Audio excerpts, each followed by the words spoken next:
The summer of 2012 is one that I'll never forget, etched into my memory for reasons I never would have anticipated. My friends Armin, Chuck, and I decided to rent a beachside cabin, craving a break from our hectic city lives. We wanted nothing more than to spend a weekend unwinding, basking in the sun, and leaving our worries behind. We found the perfect spot, a small rustic cabin tucked away on a secluded beach, far removed from the noise and crowds. The place had an air of serenity about it, with dense woods lining one side and the seemingly endless ocean stretching out before us. The first day at the cabin was pure bliss. The sun was shining bright in a cloudless sky, and the gentle sea breeze made the summer heat bearable. We spent hours in the water, swimming and splashing around like carefree kids, our laughter mingling with the sound of the waves. We played volleyball on the sand, the soft grains cushioning our falls as we dove for the ball. By the time the sun began to set, we were exhausted but content, lying on the beach and watching as the sky transformed into a masterpiece of oranges, pinks, and purples. The scene was so beautiful that it felt almost surreal, like we were in a painting rather than reality. After dinner, which consisted of grilled burgers and cold beers, we decided to take a walk along the beach. The sun had dipped below the horizon, leaving behind a deep twilight. The moon, nearly full, bathed the landscape in a pale silvery light, casting long shadows across the sand. The ocean, now a dark, mysterious expanse, whispered and hissed as it caressed the shore. It was the kind of night that felt timeless, as if we had stepped out of the present and into some ancient, forgotten world. As we walked, the conversation drifted from one topic to another, our voices low, as if we were afraid to disturb the quiet majesty of the night. Then something caught my eye. In the distance, far down the beach, I saw a figure standing near the water's edge. At first, I thought it was another person enjoying the solitude of the night. But as we got closer, I realized there was something distinctly odd about the figure. It was too tall, too thin, and its posture was unnervingly stiff, almost like it was rooted to the spot.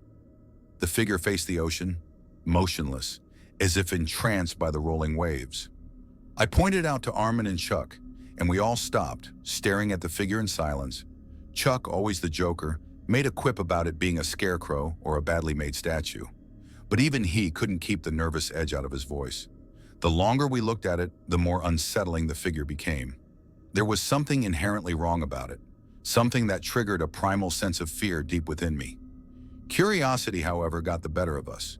We decided to approach the figure, if only to prove to ourselves that it was nothing more than a trick of the light or a figment of our imagination. As we walked closer, the figure didn't move, didn't react to our presence at all. It just stood there, eerily still, with its back to us.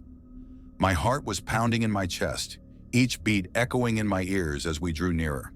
Then, without warning, the figure turned around. But instead of revealing a face, it simply began to move away, its jerky, unnatural movement sending a chill down my spine. It was as if the figure was being dragged by some unseen force, its limbs moving in disjointed, mechanical motions. We froze, rooted to the spot, watching as the figure retreated into the shadows of the woods that bordered the beach. It didn't run or walk in a normal sense. It glided, almost as if it were floating just above the ground. Once the figure had disappeared into the trees, an oppressive silence fell over us. The waves, the wind, even the distant calls of the nocturnal animals seemed to have stilled. We stood there for what felt like an eternity, too stunned to move or speak. Finally, Armin broke the silence with a shaky laugh, trying to brush off the encounter as nothing more than a weird coincidence. But none of us were convinced, not really. We hurried back to the cabin, the earlier lightheartedness of the evening completely gone. As soon as we were inside, we locked the doors and windows, a precaution we hadn't even considered necessary before. The atmosphere in the cabin had shifted. It felt heavier, darker, as if the shadows had grown longer and the air colder. We tried to distract ourselves with movies, but even the comfort of familiar films couldn't chase away the lingering fear that had taken hold of us. The night passed slowly, each hour dragging on as we lay awake, listening to the creaks and groans of the old cabin. Every sound seemed magnified, each rustle of the leaves outside or creak of the floorboards setting our nerves on edge. I kept imagining that figure, standing just outside, watching us through the windows, waiting for the right moment to reveal itself again. The ocean has always held a special place in my heart. It's where I go to escape, to clear my mind, and to find peace in the rhythm of the waves. But after what happened 2 summers ago, my relationship with the sea has changed forever. It was a perfect summer day, the kind that makes you feel alive. The sky was a brilliant blue, the sun was shining, and the ocean was calm, its surface shimmering in the light. My friends and I had decided to spend the day at a secluded beach we had discovered a few months earlier. It was a hidden gem, far away from the crowded tourist spots, and we loved it for its tranquility and beauty. We arrived early in the morning, eager to make the most of the day. We set up our spot on the sand, laying out towels and umbrellas, and immediately dove into the water. The ocean was warm and inviting, and we spent hours swimming, surfing, and just floating on our backs, staring up at the sky. Around noon, we decided to take a break and have some lunch. We were sitting on our towels, eating sandwiches and chatting about nothing in particular, when I noticed something in the water. At first, I thought it was just a piece of driftwood, bobbing up and down with the waves. But as I looked closer, I realized it was a person. "Hey, do you guys see that?" I asked, pointing towards the figure in the water. My friends turned to look, squinting against the glare of the sun. "Yeah," one of them said. "It looks like someone's swimming out there." But the more I watched, the more I realized that something was wrong. The person wasn't swimming, they were struggling. Their arms were flailing, and their head kept dipping below the surface. Panic surged through me as I realized they were drowning. Without thinking, I jumped to my feet and ran towards the water. I could hear my friends shouting behind me, but I didn't stop. I dove into the ocean, the cold water shocking my system as I swam as fast as I could towards the figure. My heart was pounding, adrenaline coursing through my veins as I fought against the waves. When I reached the person, they were barely conscious. Their eyes were wide with fear, their breaths coming in short, desperate gasps. I grabbed them under the arms and started towing them back to shore, struggling to keep both of us above the water. The waves seemed to get stronger, pushing us back as I tried to swim forward. It felt like an eternity before we finally reached the shore. My friends were there, waiting, and they helped me pull the person onto the sand. We laid them down, and I immediately began performing CPR, my hands shaking as I pressed down on their chest. But as I looked at the person, I realized something that made my blood run cold. The person I had just pulled from the water wasn't a stranger. It was my friend Jess, who had been sitting on the beach with us just moments earlier. My mind reeled, struggling to make sense of what I was seeing. How could Jess be here, on the sand, when I had just seen her drowning in the water? I looked back at the ocean, half expecting to see another figure out there. But the water was empty. The only sound was the gentle lapping of the waves against the shore. Jess, now conscious and coughing up water, looked just as confused as I felt. She stared at me with wide eyes, clearly shaken, but alive. I helped her sit up, my mind racing as I tried to process what had just happened. The others were equally bewildered, exchanging nervous glances and whispering among themselves. We spent the rest of the day in a daze, unable to shake the eerie feeling that had settled over us. We tried to continue with our plans, but the joy and excitement we had felt earlier were gone, replaced by a heavy sense of unease. Jess insisted she was fine, that she had just gone for a swim and gotten caught in a riptide. But that didn't explain the impossibility of the situation. How could she have been drowning out in the ocean when she had been sitting on the beach with us? The event didn't just fade into a bad memory. It stayed with us, lingering like a shadow, darkening our thoughts. I began to avoid the beach, something that had once been my sanctuary. Every time I looked at the ocean, I was reminded of that day, and a cold fear gripped me. It felt as though the sea had taken something from me, something I could never get back. The ocean was no longer a place of peace for me. It had become a place of fear, a reminder that there are things in this world that defy explanation, things that lurk just beneath the surface, waiting for the right moment to reveal themselves.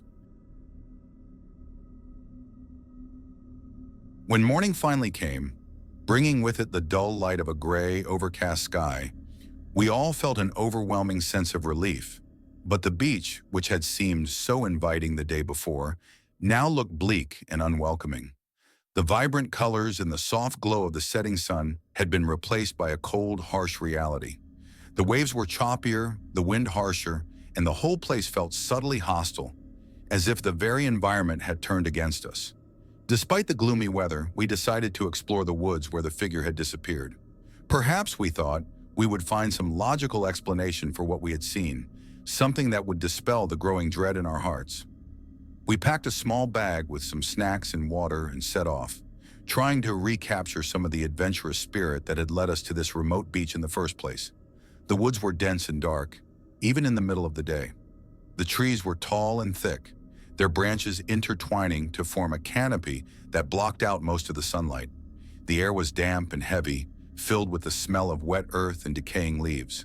The deeper we went, the more oppressive the atmosphere became.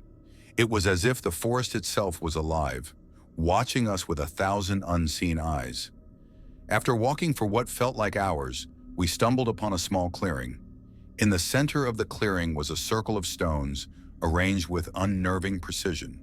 The stones were old, covered in moss and lichen, but it was clear that they had been placed there deliberately. In the middle of the circle was a charred patch of ground, as if a fire had been lit there recently. But what truly unsettled us were the symbols etched into the stones. Complex, spiraling patterns that seemed to writhe and shift when you looked at them for too long. A heavy silence fell over the group as we stared at the stones. There was something profoundly wrong about the place, something that made my skin crawl and my stomach churn. It felt as if we had stumbled upon something ancient and powerful, something that we had no business meddling with. The sense of dread that had been simmering inside me since the previous night now boiled over, flooding my senses with pure, unadulterated fear. Chuck, who had been so eager to explore the woods, was the first to speak. His voice was barely above a whisper as he suggested we head back to the cabin. None of us argued.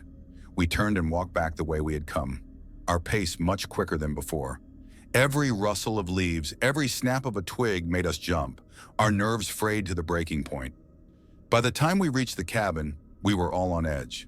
The fun and excitement of our beach trip had been completely overshadowed by the events of the past 24 hours. We spent the rest of the day indoors, too scared to venture outside. We didn't talk much, each of us lost in our own thoughts, trying to make sense of what we had seen. That night was the worst. None of us slept. The cabin, which had once felt like a safe haven, now felt like a prison, trapping us with our fears. Every sound was amplified in the darkness, every creak of the floorboards or rustle of the wind outside sending waves of terror through me. I kept imagining that figure, lurking just beyond the walls, waiting for the right moment to strike. When dawn finally broke, we didn't hesitate. We packed up our things as quickly as we could and left the cabin without a second glance. As we drove away, the tension in the car was palpable. None of us spoke, the silence only broken by the hum of the engine and the occasional bump in the road. But the relief of leaving the cabin behind was short-lived. Even as we drove farther and farther away, I couldn't shake the feeling that we were still being watched, that the figure was somehow following us. That trip changed me. I've never been able to explain what we saw, but I know it wasn't normal. It wasn't something that could be easily dismissed or rationalized. It was something that defied logic and reason, something that had a profound and lasting impact on me. To this day, I can't think about that beach without feeling a deep, unsettling fear, a fear that still haunts me whenever I'm near the ocean. The idea of renting a cabin by the beach seemed like the perfect getaway. It was supposed to be a relaxing weekend, a chance to escape the stresses of life and spend some quality time with my girlfriend, Sophia, and our friend Fran. We found a charming little cabin on a secluded stretch of coastline, surrounded by woods on one side and the ocean on the other. It was isolated, far from any nearby towns or cities, which was exactly what we wanted. We wanted to disconnect from the world, to leave behind our phones, our laptops, and our responsibilities, and just enjoy the simple pleasures of nature. The cabin was quaint and cozy, with wooden walls, a stone fireplace, and large windows that offered stunning views of the beach. It was the kind of place you'd see on a postcard, with its picturesque setting and rustic charm. We arrived in the late afternoon, just as the sun was beginning to set. casting a warm golden light over everything. The air was cool and crisp, with the scent of pine and salt water mingling together in the breeze. After unpacking our things and settling in, we decided to take a walk along the beach. The sand was soft and cool beneath our feet, and the sound of the waves crashing against the shore was soothing. We walked for a while, chatting about nothing in particular, just enjoying the peacefulness of the moment. The sky was a canvas of pinks and purples, with the sun dipping lower and lower towards the horizon. As the sun set, we made our way back to the cabin, ready to relax by the fire and enjoy a quiet evening. Fran, who had always been fascinated by the supernatural, suggested we tell ghost stories. Sophia and I laughed, but we agreed. It seemed fitting, given the isolated location and the eerie quiet that had settled over the beach. We gathered around the fireplace, the flames crackling and casting flickering shadows on the walls. Fran started with a story about a haunted lighthouse, his voice low and dramatic as he described the ghostly keeper who still roamed the halls, searching for the ship he had failed to save. Sophia followed with a tale about a cursed shipwreck, its crew doomed to wander the seas for eternity, never finding rest. When it was my turn, I hesitated, unsure of what to say. But then, without really thinking, I started telling a story about a cabin. Our cabin. I told them about a man who had lived there years ago, a recluse who had moved to the beach to escape the pain of losing his wife. He had lived alone, never speaking to anyone, until one day he simply disappeared. Some say he drowned in the ocean, unable to bear his grief any longer. Others say he wandered into the woods and was never seen again. But there are those who believe he never left the cabin at all, that he still haunts the place, watching anyone who dares to stay there, waiting for the chance to take them away as well. The story was purely fictional, something I made up on the spot, but as I spoke, I couldn't help but feel a growing unease. The cabin, which had felt so welcoming when we first arrived, now seemed to close in around us, the shadows deeper, the air colder. Sophia and Fran were silent, their faces serious as they listened to my story. When I finished, there was a long pause before Fran let out a nervous laugh, breaking the tension. "Nice one," he said, though there was an edge to his voice that suggested he wasn't entirely joking. We tried to brush it off, laughing and joking as we put out the fire and got ready for bed. But the mood had changed. The cabin felt different, darker, more oppressive. The wind outside had picked up, howling through the trees and rattling the windows. The sound of the ocean, once soothing, now seemed distant and foreboding. I lay in bed that night, staring at the ceiling, unable to shake the feeling that something was wrong. The room was pitch black, the only sound the ticking of the old clock on the wall and the occasional creak of the wooden beams. I kept telling myself that it was just the story I had told, that I had let my imagination get the better of me.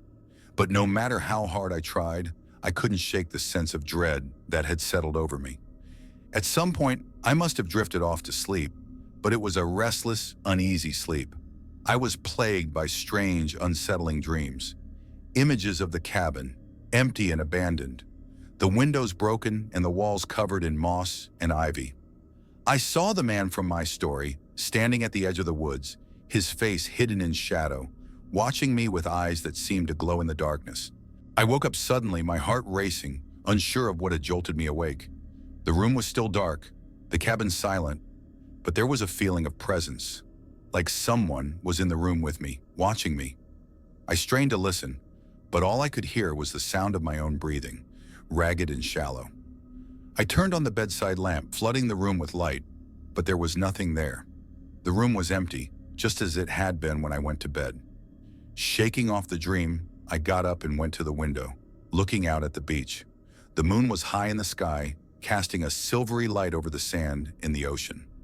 Everything looked peaceful, just as it had when we first arrived. But as I stood there, staring out at the beach, I saw something that made my blood run cold. There, standing at the edge of the woods, was a figure, tall and thin, with a dark cloak billowing in the wind. The figure was watching the cabin, unmoving, its face hidden in the shadows. I blinked, and the figure was gone, as if it had never been there at all. But the fear that had gripped me didn't fade. I backed away from the window, my heart pounding, and crawled back into bed, pulling the covers up to my chin like a frightened child. I told myself it was just a trick of the light, a product of my overactive imagination. But deep down, I knew that wasn't true. The next morning, I didn't mention what I had seen to Sophia or Fran. We had breakfast in silence, the tension from the night before still hanging heavy in the air. We decided to spend the day exploring the nearby town, hoping that a change of scenery would lift our spirits. But no matter where we went or what we did, I couldn't shake the feeling of being watched. Every time I turned around, I half expected to see that figure standing there, waiting. When we returned to the cabin that evening, the sun was setting, casting long shadows across the beach. The wind had died down, leaving the air eerily still. We had planned to have a bonfire on the beach, but none of us felt like it anymore. Instead, we spent the evening inside, trying to keep ourselves occupied with books and games. But the mood was somber, and the sense of dread had only grown stronger. That night was even worse than the first. I woke up several times, each time feeling like I had just missed seeing something. Like there was something in the room with me that vanished the moment I opened my eyes. The dreams came again, darker and more vivid than before. I saw the cabin again, this time with the windows boarded up, the door hanging off its hinges. The man was there too, closer this time, his eyes burning with an unnatural light. He was whispering something, but I couldn't make out the words. I woke up in a cold sweat, my heart pounding in my chest. The room was dark, the only light coming from the sliver of moonlight that filtered through the curtains. I listened, straining to hear anything out of the ordinary, but the cabin was silent. Too silent. The kind of silence that presses in on you, making you feel like you're suffocating. I got up and walked to the window again, hoping to see the peaceful beach from the day before. But instead, I saw the figure again, closer this time, standing right at the edge of the trees. It was the same figure from my dream. The man, tall and thin, his face hidden in shadow, watching the cabin with those glowing eyes. I stared at him, frozen with fear, unable to look away. For what felt like an eternity, we stood there, locked in a silent standoff. Then, without warning, the figure turned and disappeared into the woods, swallowed by the darkness. I stood there for a moment longer, my breath coming in short, panicked gasps, before I finally tore myself away from the window and ran back to bed. The rest of the night passed in a blur of nightmares and half-awake terror. By the time the sun rose, I was exhausted, both physically and mentally. I didn't know how much more I could take. I wanted to leave, to get as far away from that cabin as possible, but I didn't want to worry Sophia or Fran. They were already on edge, and I didn't want to add to their fear. We spent the last day of our trip in a tense silence, going through the motions but unable to enjoy anything. When it was finally time to leave, I felt a wave of relief wash over me. I packed my things as quickly as I could, eager to get out of that place. As we drove away, I looked back at the cabin one last time, half expecting to see the figure standing in the doorway, watching us leave. But there was nothing, just an empty cabin, standing alone on the edge of the beach, with the ocean stretching out behind it. I turned back around and focused on the road ahead, determined to put the whole experience behind me. But even now, I can't forget what I saw. I can't shake the feeling that something followed us from that cabin, something that still watches me, even now.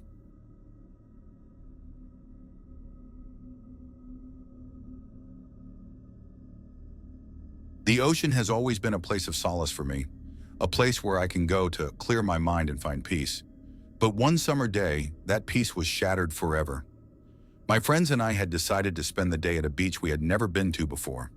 It was a bit out of the way, a secluded spot that we had heard about from a friend. We liked the idea of getting away from the crowded tourist spots and having the beach to ourselves. The drive was long, and the road wound through dense forests and along rocky cliffs. But when we finally arrived, it was worth it. The beach was beautiful, with soft white sand and crystal clear water.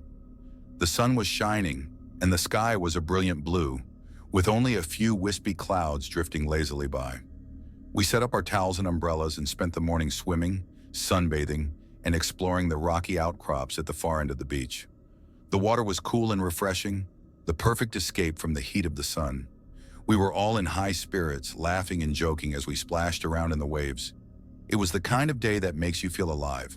that makes you forget about all your worries and just enjoy the moment. But as the day wore on, something changed. The sky began to darken and the wind picked up, whipping the sand into our faces and sending waves crashing against the shore with increasing force. The once clear and inviting water now looked dark and ominous, the waves churning and frothing as they rolled in. The mood on the beach shifted as well. The laughter died down, replaced by a growing unease that none of us could quite put into words. We decided to pack up and leave before the weather turned any worse. As we were gathering our things, I noticed something strange. Out in the water, far beyond where we had been swimming, I saw a figure. At first, I thought it was just a swimmer who had ventured too far out. But as I watched, I realized that something was wrong. The figure was struggling, thrashing around in the water as if trying to stay afloat. My heart dropped as I realized they were drowning. I shouted to my friends, pointing towards the figure, and we all ran towards the water. Two of my friends, both strong swimmers, dove into the ocean without hesitation, racing towards the figure. I stayed on the shore, my heart pounding in my chest as I watched them struggle against the waves. The wind was howling now, and the waves were crashing against the shore with a force that made me fear for their safety. I watched as my friends reached the figure and grabbed hold of them, but something was wrong. They were struggling, not just with the waves, but with the figure itself. It was as if they were fighting against something that was trying to pull them under. I could see the fear on their faces, even from the shore, and it sent a chill down my spine. Finally, after what felt like an eternity, they managed to drag the figure back to shore. We all rushed to help, pulling the figure onto the sand. It was a young woman, her face pale and her lips blue. She was unconscious, and I felt a surge of panic as we began to perform CPR. But no matter what we did, she didn't respond. It was as if she was already gone. We called for help, but we were in a remote area, and it took what felt like forever for the paramedics to arrive. When they did, they took over, but it was too late. The young woman was dead, drowned before we could save her. As we sat on the beach, waiting for the authorities to arrive, I couldn't shake the feeling that something was terribly wrong. There was something about the whole situation that didn't make sense. How had she gotten so far out into the water? Why hadn't we seen her earlier? And why had it been so hard to pull her back to shore? When the police arrived, they asked us questions, but we had no answers. None of us had seen the woman on the beach before she was in the water. None of us knew who she was or where she had come from. It was as if she had just appeared out of nowhere, only to disappear into the waves moments later. The authorities took our statements and told us that they would try to identify the woman, but we never heard anything more. It was as if she had been erased from existence, leaving behind nothing but a lingering sense of dread that has haunted me ever since. I haven't been back to that beach since that day. The ocean, once a place of peace for me, has become a source of fear. I can't look at the waves without remembering that young woman, without feeling the cold grip of dread that something is lurking just beneath the surface, waiting to pull me under as well.